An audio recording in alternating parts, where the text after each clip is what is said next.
Hello friends, मैं आपका आदित्य एक बार फिर से स्वागत करता हूं। और आज हम करने वाले हैं यूज़ ऑफ मे का यूज़ कहां और किस प्रकार किया जाता है आज हम जानेंगे। तो चलिए शुरू करते हैं। मे का यूज़ परमिशन लेने या देने के भाव को एक्सप्रेस करने में किया जाता है। अर्थात मे का जो यूज़ होता है परमिशन लेने और देने के लिए किया जाता है। मे का यूज़ पॉसिबिलिटी बताने के लिए भी किया जाता है। संभावना प्रकट करने के लिए मतलब पॉसिबिलिटी बताने के लिए भी किया जाता है। मे का यूज़ विश अर्थात ऑप्टेटिव सेंटेंसेस में इच्छा बताने के लिए, शुभकामनाएं बताने के लिए, शुभकामनाएं देने के लिए मे का यूज़ करते हैं। और मे का यूज़ कंडीशनल सेंटेंसेस में उद्देश्य मतलब पर्पज़ एक्सप्रेस करने के लिए मे का यूज़ करते हैं। तो इस प्रकार मे का यूज़ परमिशन, पॉसिबिलिटी और ऑप्टेटिव सेंटेंसेस में और साथ साथ उद्देश्य वाले वाक्यों में अर्थात पर्पज़ को एक्सप्रेस करने में किया जाता है। चलिए वन बाय वन देख लेते हैं इनको कैसे यूज़ करते हैं। तो पहला है परमिशन के लिए अर्थात अनुमति देने के लिए या लेने के लिए। बड़ा कॉमन है, जैसे स्कूल में बच्चे बोलते हैं क्या मैं अंदर आ सकता हूँ, तो मे आई कम इन। हाँ, यदि इसका उत्तर हाँ में आएगा तो यस यू मे, और यदि आपको मना करना है तो आप बोल सकते हैं यू मे नॉट, या बिल्कुल ही आप बोल सकते हैं यू कैन नॉट। ठीक है ना। चलिए अगला एग्जाम्पल देख लेते हैं। यदि मैं कहूँ मे आई यूज़ योर मोबाइल, तो आप बोल सकते हैं यस यू मे, या आप बोल सकते हैं यू मे नॉट या यू कैन नॉट। तो इस प्रकार मे का यूज़ परमिशन एक्सप्रेस करने के लिए किया जाता है। सेकेंड यूज़ है मे का संभावना अर्थात पॉसिबिलिटी को व्यक्त करने के लिए। जैसे मैं कहूँ आज बारिश हो सकती है, इंग्लिश बनेगी it may rain today, it may rain today. या मैं कहूँ हो सकता है कि आज मेरा मित्र आए, तो संभावना है कि आज मेरा मित्र आए या आ सकता है, इंग्लिश बनेगी my friend may come today. Next sentence देख लेते हैं। यह बात सच हो सकती है, यह बात सच हो सकती है, इट मे बी ट्रू। यहाँ पर बात की स्पेलिंग नहीं आएगी, सीधा बोलेंगे इट मे बी ट्रू। यदि मैं कहूँ शायद आपको मेरी वीडियो अच्छी लगे, तो आप बोल सकते हैं may be you like my videos, या आप ऐसे भी कह सकते हैं you may like my videos, आपको हो सकता है मेरी वीडियो अच्छी लगें। तो मे का प्रयोग संभावना अर्थात पॉसिबिलिटी बताने में किया जाता है। थर्ड यूज़ है ऑप्टेटिव वाक्यों में। ऑप्टेटिव मतलब इच्छावाचक वाक्य। इसमें स्पेशली शुभकामनाएं व्यक्त करने के लिए अर्थात विश, जब आप किसी को विश कर रहे हो, जैसे यदि मैं कहूँ भगवान तुम्हारा भला करे, मे गॉड ब्लेस यू, ऐसे वाक्य के अंत में एक्सक्लेमेशन मार्क आएगा।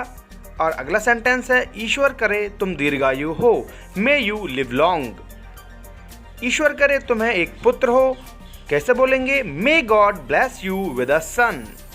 या मैं कहूँ तुम जीवन में सफलता पाओ, may you succeed in life.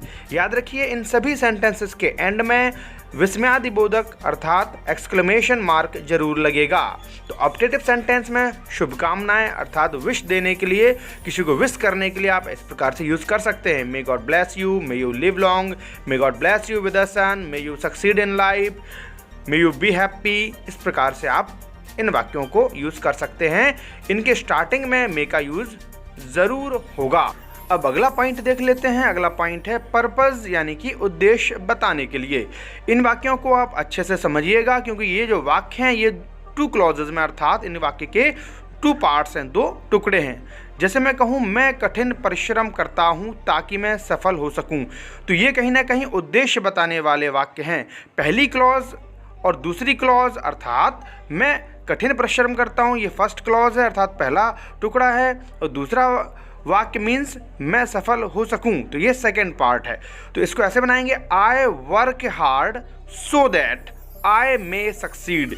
या यूँ कह सकते हैं कि जब भी कोई सेंटेंस में उद्देश्य बताया जाए तो वहाँ सो दैट का यूज़ करते हैं। सो दैट का यूज़ एक अलग वीडियो में मैं पहले बनाना चाह रहा था, फिर मैंने सोचा कि आपको इसी वीडियो में सो दैट का भी यूज़ समझा दूँ। तो सो दैट की हिंदी होती है ताकि। अगला एग्जाम्पल देख लेते हैं। मैं ये वीडियोस इसलिए बनाता हूँ ताकि आप कुछ नया सीख सकें। तो इसमें फर्स्ट क्लॉज हो गई, मैं ये वीडियोस इसलिए बनाता हूँ। सेकंड क्लॉज है, आप कुछ नया सीख सकें। तो क्रिएट कैसे बनाएंगे इसको? I create these videos so that you may learn something new. Next example है, हम लोग खाते हैं ताकि जीवित रह सकें। तो पहले फर्स्ट क्लॉज मतलब हम लोग खाते हैं, इसकी अंग्रेजी बनाएंगे, फिर उसके बाद बनाएंगे जीवित रह सकें। तो देख लीजिए, वी ईट, हम लोग खाते हैं कि वी ईट, सो दैट मतलब ताकि, फिर हम जीवित रह सकें अर्थात वी मे लिव या वी मे सर्वाइव। तो सेंटेंस पूरा इस प्रकार से होगा, we eat so that we may live या वी मे सर्वाइव। ठीक है ना? पर्पस बताने के लिए सो दैट का यूज़ करते हैं। एक बात और मैं बताना चाहूँगा, सो दैट के स्थान पर यदि आप चाहें तो इन ऑर्डर दैट का भी यूज़ कर सकते हैं। सो दैट और इन ऑर्डर दैट दोनों का अर्थ एक जैसा होता है, दोनों की हिंदी होती है ताकि। ठीक है ना? तो सो दैट और इन ऑर्डर दैट का यूज़ जब होगा तो इंग्लिश जब हम बनाएंगे तो इसके आगे जो भी हम लिखेंगे, जो भी सब्जेक्ट लिखेंगे, उसके बाद मे या माइट का यूज़ जरूर करेंगे। अब मे और माइट में क्या डिफरेंस है, कहाँ यूज़ करते हैं मे और माइट?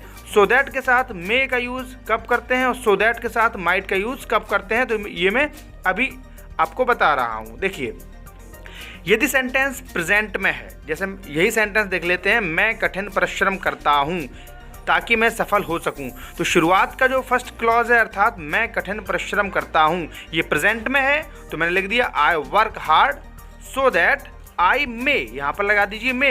यदि ये सेंटेंस पास्ट में होता, यदि मैं कहता मैं कठिन परिश्रम करता था या मैंने कठिन परिश्रम किया, आई वर्क का क्या हो जाता? वर्कड।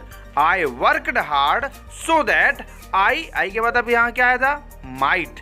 यहाँ मे के जगह पर माइट आ जाएगा। क्यों? क्योंकि इसकी फर्स्ट जो क्लॉज है, पहला जो टुकड़ा है वो पास्ट में है। I worked hard so that I might succeed, है ना? यदि मैं सेकेंड एग्जाम्पल ले लूँ, मैं ये वीडियोस इसलिए बनाता था ताकि आप कुछ नया सीख सकें। तो फिर इसको कैसे बनाएंगे? I created these videos, create का क्रिएटेड हो जाएगा, ईडी लग जाएगा, पास्ट में हो जाएगा। I created these videos so that you might, may के स्थान पर you might learn something new. आप चाहें तो सो दैट के स्थान पर इन ऑर्डर दैट भी लगाएंगे, लेकिन मे और माइट दोनों ही उसी नियम के अनुसार लगेंगे, जो प्रेजेंट में है तो मे और पास्ट में है तो माइट। उम्मीद करता हूँ आपको ये वीडियोस बहुत हेल्पफुल हो रहे होंगे आपके लिए। तो आप क्रम से 1, 2, 3, 4 अभी तक जितनी भी वीडियो मैंने स्पीकिंग की बनाई है, ये केवल स्पीकिंग की वीडियो नहीं है, ये ग्रामर की भी वीडियोस हैं। आप चाहें तो उसको ग्रामर के वे में भी देख सकते हैं, क्योंकि मैं यहाँ जो भी आपको बता रहा हूँ वो ग्रामेटिकली करेक्ट ही होता है। हाँ, स्पीकिंग में और ग्रामर में थोड़ा सा अंतर होता है, क्योंकि स्पीकिंग में जो सेंटेंसेस बोले जाते हैं उसमें जनरली ग्रामर पर उतना ध्यान नहीं दिया जाता है। फिलहाल आप पढ़ते रहिए और बने रहिए, देखते रहिए crazy for English by Aditya sir. Thank you everyone. यदि कोई डाउट्स हो तो कमेंट करिए।